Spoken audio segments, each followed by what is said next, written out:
Ta öz doğma diyarımdan, Ağstafamdan təşrif buyurmuş. Yaqub Ağstafalını dəvət edəm, amma el arasında onu Gəncəbasar bölgəsində Qaqaş ləqəbi ilə tanıyırlar və sosial şəbəkələrdə sənətkar olaraq tanıyırlar.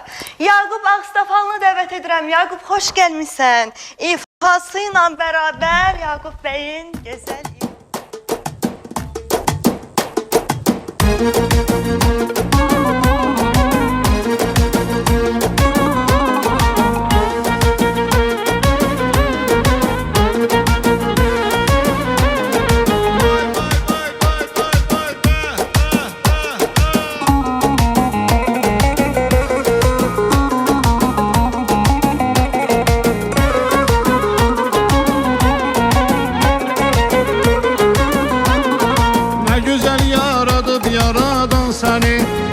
gülüm oyna, güzel sen oyna.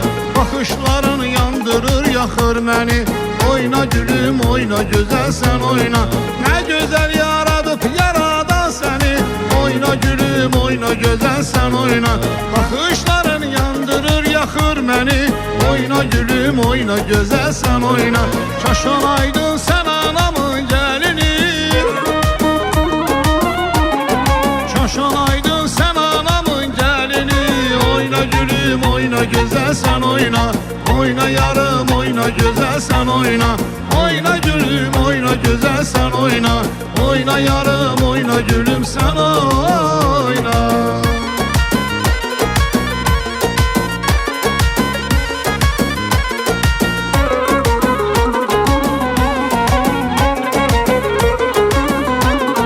Benzederim seni aya ulduza. Oyna gülüm oyna, güzel sen oyna. Kurt elimden gedək gezmeye bağa. Oyna gülüm oyna, güzel sen oyna. Benzederim seni aya ulduza. Oyna gülüm oyna, güzel sen oyna. Kurt elimden gedək gezmeye bağa. Oyna gülüm oyna, güzel sen oyna. Kaş olaydın sen anamın gelini. Kaş olaydın sen anamın gelini. Oyna gülüm oyna, güzel sen oyna. Oyna yarım oyna, güzel sen oyna. Oyna gülüm oyna, güzel sen oyna. Oyna yarım oyna, gülüm sen oyna.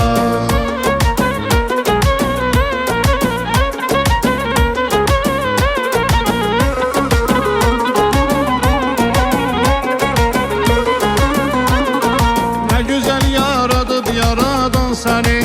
Oyna gülüm oyna, güzel sen oyna. Bakışların yandırır, yakır beni. Oyna gülüm oyna, güzel sen oyna. Ne güzel yaradıp yaradan seni. Oyna gülüm oyna, güzel sen oyna. Bakışların yandırır, yakır beni. Oyna gülüm oyna, güzel sen oyna. Kaş olaydın sen anamın gelini. Kaş olaydın sen anamın gelini. Oyna gülüm oyna, güzel sen oyna. Oyna yarım oyna, güzel sen oyna. Oyna gülüm oyna, güzel sen oyna. Oyna yarım oyna, gülüm sen oyna.